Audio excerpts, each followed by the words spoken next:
तो आप कैसे आए थे बर्मा से, मतलब कैसे आए थे? हम हाँ बस हमारे जो रिफ्यूजी हैं ये हमारा देश में हंगामा हुआ, लड़े हुए, हाँ जैसे आदमी जा रहे आ रहे हाँ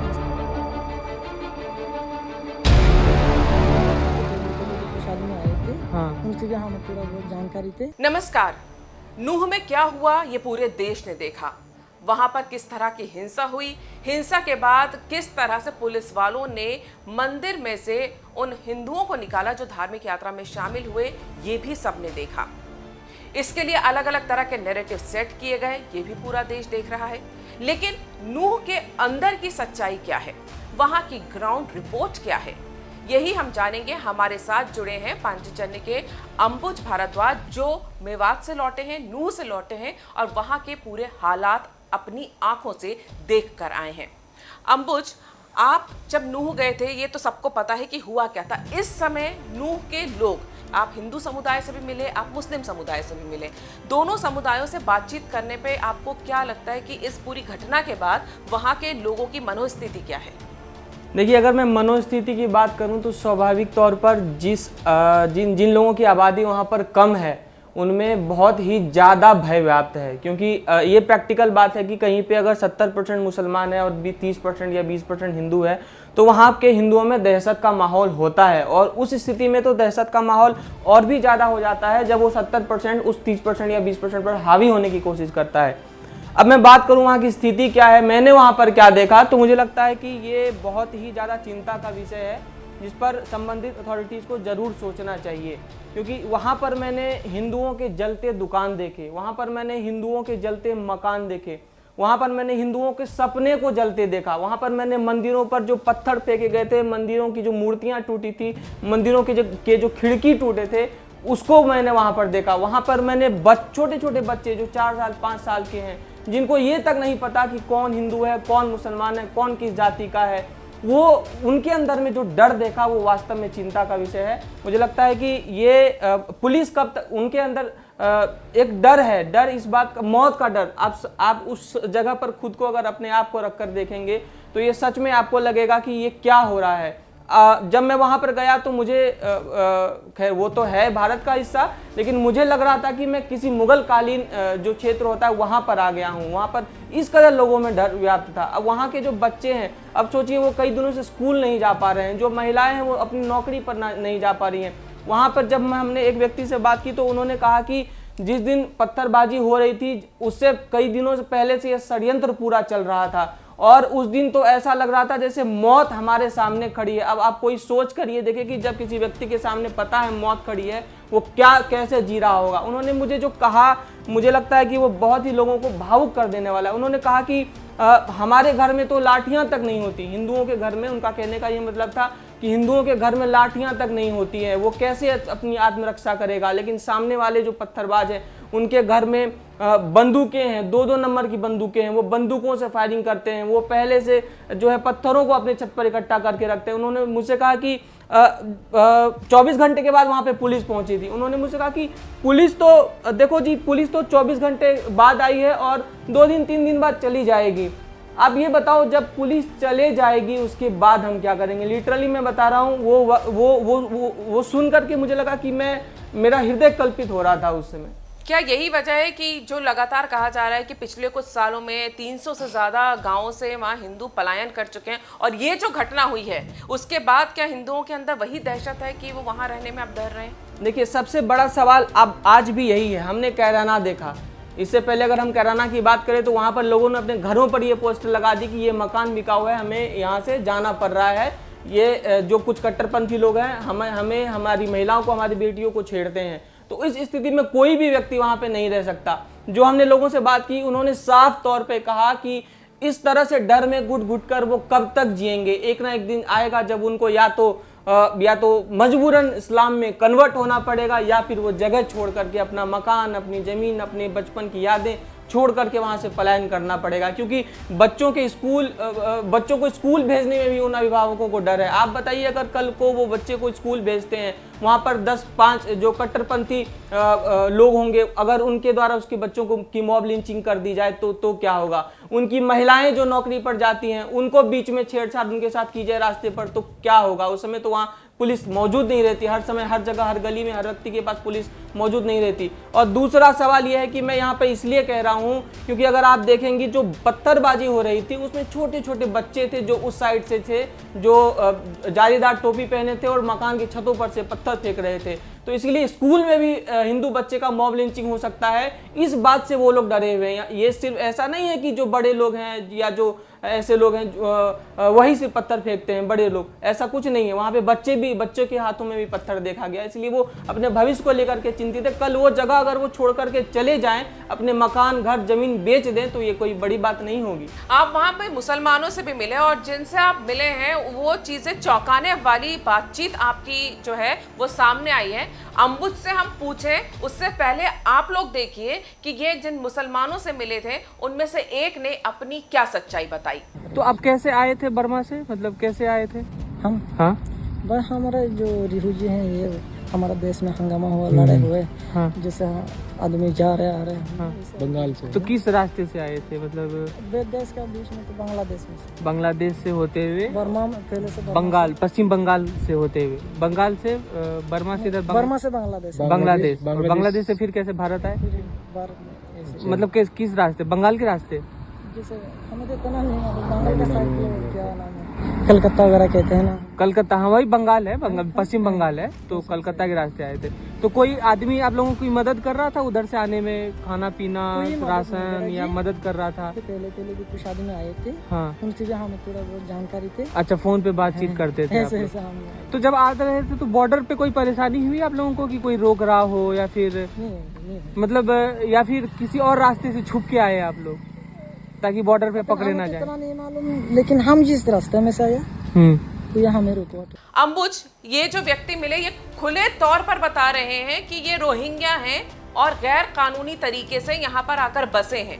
ऐसे कितने लोग हैं, क्योंकि ये सवाल लगातार उठता रहा है मेवात पूरे क्षेत्र को लेकर, नूह को लेकर खासतौर से, कि वहां पर रोहिंग्या और बांग्लादेशी भारी मात्रा में बसाए गए हैं और पूरा एक जो असंतुलन है वहां पर समुदाय का वो उनकी वजह से बढ़ता जा रहा है।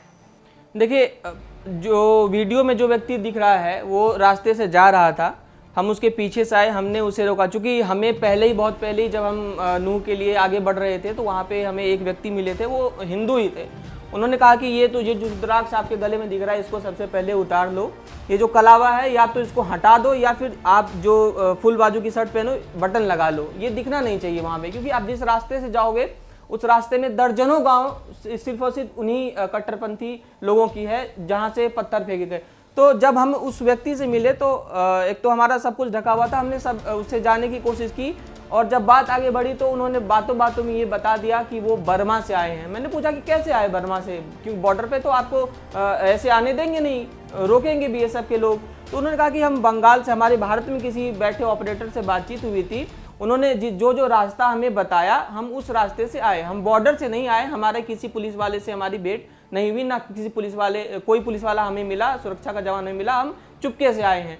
तो आप बताइए, और वो व्यक्ति 2013 में भारत आया हुआ था, उसने बताया कि मेरे 5 छोटे छोटे बच्चे हैं और यहाँ पे हम मेहनत मजदूरी करके कमाते हैं। उसने ये तक बताया कि हमें भारत के ही व्यक्ति ने, यहाँ जो हमारा ऑपरेटर है वो हमें भारत का सिम कार्ड मुहैया कराता है, यहाँ से हम तमाम लोगों से बातचीत करते हैं। अब ये बताइए 2013 से कोई व्यक्ति आकर के बांग्लादेश, म्यांमार से आकर के, वो व्यक्ति म्यांमार से आया हुआ था, बर्मा से, और वो 2013 से लेकर के 13 और आज 10 साल होने चले हैं, 10 साल से वो भारत में रह रहा है। और ऐसे ही लोग अलग अलग गतिविधियों में शामिल होते हैं। हमने उससे आगे बात करने की कोशिश की, लेकिन वो इतना स्मार्ट था कि उसने दंगे को लेकर के एक शब्द नहीं बताया, कुछ भी नहीं बताया कि कैसे हुआ, कहाँ से शुरू हुआ, कुछ नहीं बताया।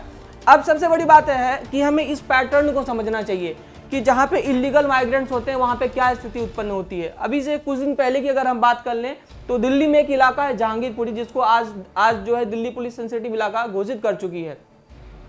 उस इलाके की अगर आप आबादी देखेंगे तो वहाँ पे most of the people illegal migrants है, रोहिंग्या बांग्लादेशी घुसपैठिए हैं। आज वहाँ उस जहांगीरपुरी से कोई भी रामनवमी का शोभा यात्रा किसी वर्ष ऐसा नहीं होता जब रामनवमी की शोभा यात्रा पर पत्थरबाजी नहीं होती, हनुमान जयंती की शोभा यात्रा पर पत्थरबाजी नहीं होती। वहां पर अभी 2 दिन 4 दिन पहले की घटना है, वहां पर एक व्यक्ति था, दलित व्यक्ति था, उसकी चाकू से मार मार के हत्या कर दी गई। वो जहांगीरपुरी का वो इलाका क्राइम का गढ़ बन चुका है। वहाँ पर लोग चोरी करते हैं, जेब कतरी करते हैं और ऐसे लोगों की मतलब वहाँ पे मर्डर तो आम बात है, आम।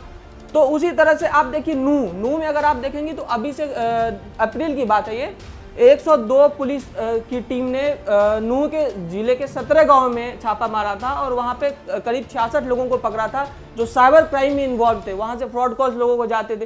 तो क्राइम का वो जो नूह है वो अड्डा बन चुका है। तो मुझे लगता है कि सरकार को इस चीज़ पर बेहद बहुत जल्दी ध्यान देना चाहिए कि कैसे इलीगल माइग्रेंट्स को रोका जाए, क्योंकि यही लोग हैं जो पत्थरबाजी करते हैं, यही लोग हैं जो क्राइम को बढ़ावा देते हैं।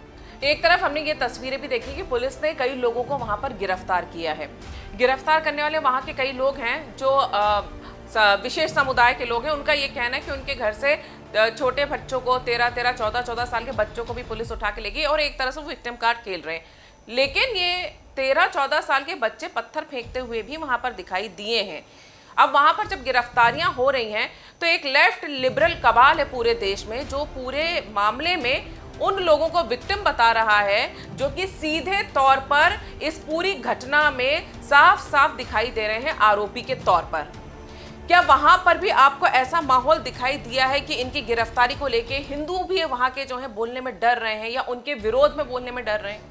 देखिए, हिंदुओं में तो इतना डर है कि वो अपने घरों में घुसा हुआ है। लिटरली मैं बता रहा हूँ, घर से बाहर तक नहीं आ रहा है, वो अपने दहलीज तक कदम नहीं रख रहा है मैम, इतना वो लोग डरे हुए हैं। मैंने आपको पहले भी बताया ना कि वो लोग ये कह रहे हैं कि सामने वाले के घर में हथियार है, बंदूकें हैं, पत्थर है, हमारे पास क्या है, हम किस चीज़ से अपनी आत्मरक्षा करेंगे, हम अपने बच्चों को स्कूल तक नहीं भेज सकते। मैं कह रहा हूँ कि मुझे ये बोलते हुए मैं क्या बताऊँ, मेरे आंखों में आंसू आ जाएंगे, मैं इतना वहां पे टूट चुका था। अब जब जो आप कह रही हैं कि पत्थरबाजी उसके छोटे बच्चे करते, अब ये देखो कोई व्यक्ति झूठ बोल सकता है। मान लिया कि बजरंग दल और विश्व हिंदू परिषद के लोग 1% के लिए 1 सेकंड के लिए मान लेते हैं कि झूठ बोल रहे थे, लेकिन जो वीडियो क्लिप्स आए हैं छतों पर से पत्थरबाजी करते, वो तो छोटे छोटे बच्चे ही हैं।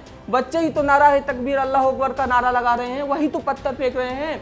और उनके बड़े क्या कर रहे हैं, वो बंदूकें चला रहे हैं। जो बच्चा आज पत्थर फेंक रहा है और अपने बड़े को बंदूक चलाता देख रहा है, वही बच्चा तो कल हथियार भी उठाएगा ना, वही बच्चा तो कल गोली भी चलाएगा ना। यही समस्या है। और दूसरी बात, अगर मैं कहूँ लेफ्ट लिबरल्स की बात, या फिर जो लोग हैं जो ये कह रहे हैं कि नहीं, इस पूरे मामले का जो जड़ है, इस पूरे मामले का कारण मोनू मानेसर है या फिर विश्व हिंदू परिषद है या फिर बजरंग दल है, तो मुझे ये बताइए, हर साल वहां उस जगह से यात्रा निकलती थी, इस साल ही क्यों पत्थरबाजी हुई? उसके बाद जो सबसे बड़ा पॉइंट है, हमें ये सोचना चाहिए, लोग कहते हैं कि विश्व हिंदू परिषद के कारण, बजरंग दल के कारण या फिर बीजेपी के कारण या फिर आरएसएस के कारण दंगे हो रहे हैं। मुझे ये बताइए, 1947 में जब इंडिया का पार्टीशन हुआ था, उस समय भी ये आप लोग कहते हैं कि 2014 के बाद से हिंदू मुस्लिम हो रहा है। अरे भाई साहब, 1947 में हिंदू मुस्लिम का जो लाइन था, उसी लाइन पर देश का बंटवारा हुआ है। उस समय कौन सी बीजेपी थी, उस समय कौन सी विश्व हिंदू परिषद थी, उस समय कौन सा बजरंग दल था? और यही मेवात के इलाके के यही मुसलमान थे जिन्होंने उस समय पाकिस्तान का समर्थन किया था और पाकिस्तान जाने भी वाले थे लेकिन गए नहीं। वहां उस समय पाकिस्तान नहीं गए। और दूसरी, और इसमें एक एंगल और है, आप ये देख लीजिए, ये कहते हैं, मुझे तो लगता है कि जो कट्टरपंथी ये लोग हैं, इनकी रगों में ही हिंसा दौड़ता है, इनकी रगों में खून नहीं, बंदूक की गोलियां दौड़ती है। मैं आपको बताता हूं कैसे। जहां पे तो हिंदू हैं तो वो हिंदुओं से लड़ते हैं, हिंदुओं पर पत्थर फेंकते हैं, हिंदुओं पर जो है गोली चलाते हैं। आप मुझे बताइए, और उसका कारण बताते हैं, ये उसको जो बचाने वाले लोग होते हैं वो क्या कहते हैं कि भाई ये विश्व हिंदू परिषद बजरंग दल के लोग थे, इन्होंने दंगा फैलाया तो इन पे पत्थरबाजी हुई।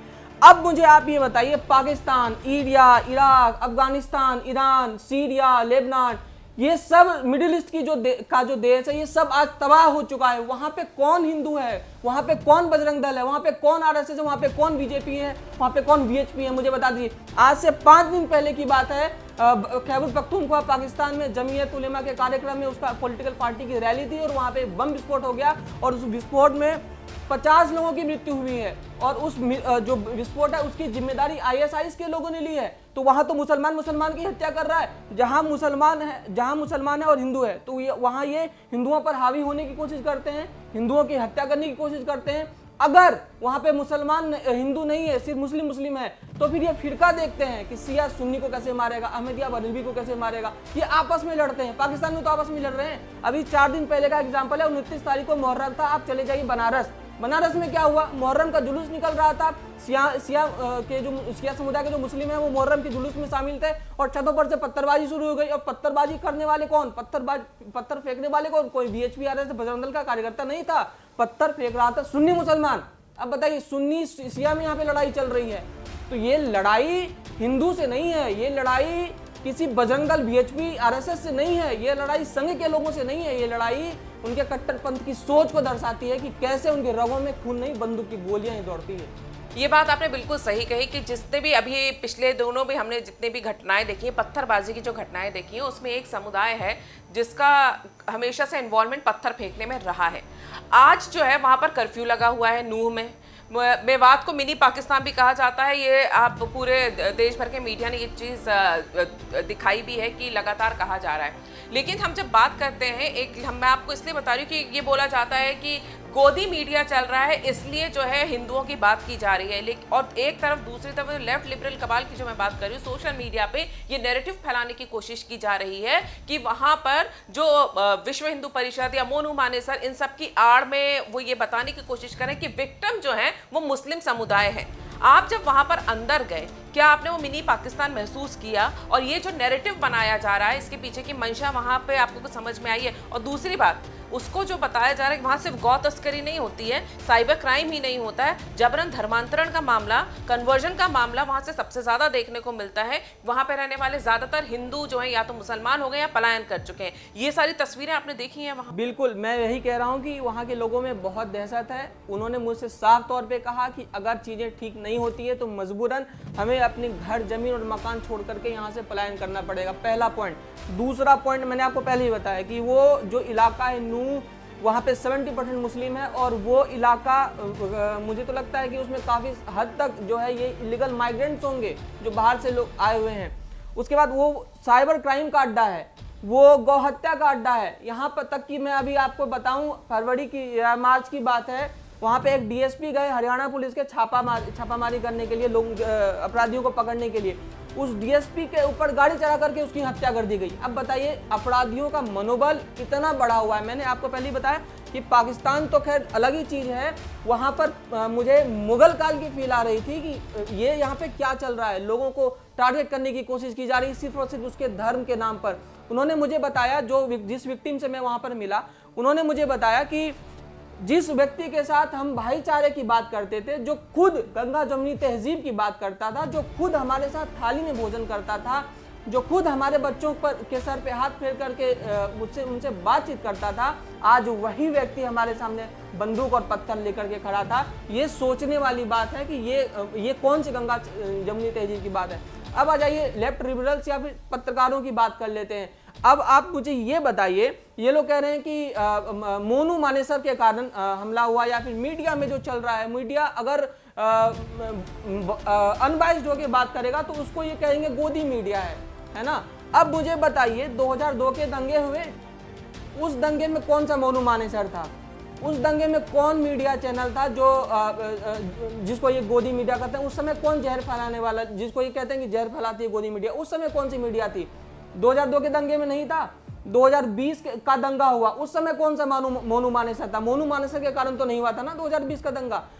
सबसे बड़ी बात यह है कि ये लोग जो ये एक पक्ष की बात करते हैं, वो इतने नीचे स्तर तक गिर चुके हैं। मुझे लगता है इनके अंदर की इंसानियत मर चुकी है। इनको हिंदुओं का आंसू नहीं दिखता, इनको हिंदुओं की पीड़ा नहीं दिखती, इनको हिंदुओं के जो मकान चला गए वो नहीं दिखता, इनको हिंदुओं के जो बच्चे दहशत में जी रहे हैं वो नहीं दिखता, इनको हिंदुओं के जो मंदिर तोड़े गए हैं, उन पर पत्थरबाजी की गई वो नहीं दिखता, इनको हिंदुओं पर की जो शोभा यात्रा पर छतों से पत्थर फेंके जाते हैं वो नहीं दिखता। लेकिन इनको वो पत्थरबाज जो पत्थर फेंकते हैं उनकी पीड़ा दिख जाती है। ये सबसे बड़ी बात है। यही कुछ लोग जो 2002 के दंगों के समय नरेंद्र मोदी, अमित शाह और संघ के विचार को ये कहने की कोशिश करते थे कि इसी विचार के कारण 2002 के दंगे हुए हैं। आज कोर्ट जो है उन सभी लोगों को, नरेंद्र मोदी जी को या किसी सबको क्लीन चिट दे चुकी है। लेकिन इन पत्रकारों को हर कोई पहचान चुका है कि ये तब भी झूठ फैलाते थे, 2002 में भी और 2023 में भी। आज 21 साल बाद भी इनका झूठ का व्यापार आज भी बंद नहीं हुआ है, आज भी झूठ फैला रहे हैं। बिल्कुल, जिस तरह से आप बता रहे हैं और जिस तरह के झूठ की आप बात कर रहे हैं, अगर उस समय के मीडिया ने ईमानदारी से रिपोर्टिंग की होती तो शायद 1990 में जो कश्मीरी हिंदुओं का नरसंहार हुआ है वो नहीं हुआ होता। और आज भी वही काम किया जा रहा है। एक पक्ष को जो कि आपराधिक गतिविधियां करता है उन्हें विक्टिम बनाकर पेश करने की कोशिश की जा रही है। लेकिन ये सोशल मीडिया का जमाना है और अब जिन्हें आप पत्रकारिता में आप भले ही प्रश्न चिन्ह लगाते रहे लेकिन सच सामने आ ही जाता है। जो जो कर रहा है वो सामने दिखाई दे रहा है। हम यही अपेक्षा रखते हैं। जो आपने तस्वीर बताई वो बहुत भयावह है कि एक और कश्मीर ना बने मेवात और वहां पर वैसा नरसंहार ना दिखे जो 1990 में हमने कश्मीर में देखा था। बहुत बहुत धन्यवाद। तो आप कैसे आए थे बर्मा से, मतलब कैसे आए थे? हम हाँ बस हमारे जो रिफ्यूजी हैं ये हमारा देश में हंगामा हुआ, लड़ाई हुए, हाँ जैसे आदमी जा रहे आ रहे हाँ। कुछ आदमी आए थे, हाँ उनसे भी हमें थोड़ा बहुत जानकारी थे।